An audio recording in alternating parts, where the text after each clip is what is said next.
Sexual assault on college campuses is a real problem in the United States. Nationally, 1 in 10 students say they have been the victim of some form of sexual assault.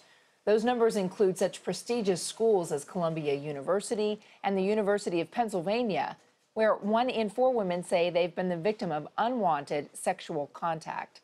Zoe Ridolfi-Starr is a student at Columbia and the co-founder of the organization No Red Tape, an on-campus organization that wants to end sexual violence and rape culture on campus. Joins me now with more. The shocking thing is how many of these women said if they were to encounter unwanted sexual contact, they didn't know where to turn. If they were a rape victim, they wouldn't know who to call.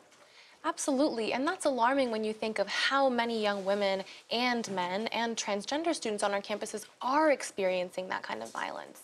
And even those who do experience, you see 3 in 4 out of those young women who experience the most severe form of sexual violence not choosing to report, either because they didn't know how or they didn't trust the university systems in place that were set up to deal with these kinds of cases. 3% of college men report surviving rape or attempted rape as a child or as an adult. We mostly make this out to be an issue for women, but in a small percentage of cases, it's also men who are the victims.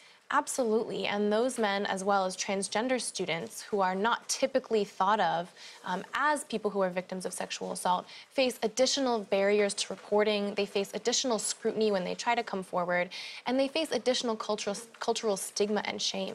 Major news organizations are doing stories. College campuses, in some cases, offer classes and seminars where they invite men in and teach them what consent looks like, and the guys sit back and go, wait, for every step of the way, are you okay with this? Is this okay?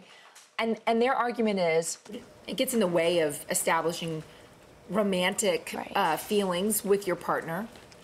Listen, we hear that argument a lot, and it's something that when I first got educated about this, I asked that question too, but when you really look at what it can look like in practice, it doesn't have to be so awkward. You see it in pornographic videos where people ask what people want and they say what they want. And I think that when we educate young people about how to articulate what they do want and what they do enjoy, they'll be able to have better sexual relations and healthier relationships in the long run. This is the first time in my entire television career that someone has advocated for pornography as a way to teach us how to have healthier sexual relationships. Sure. Let me ask you, Lady Gaga is taking on this issue as well with her video. Let me play part of it. Tell me how the hell could you know? How could you know? Till it happens to you, you don't know how it feels. How it feels. Till it happens to you, you won't know. It won't be real. No, it won't be real.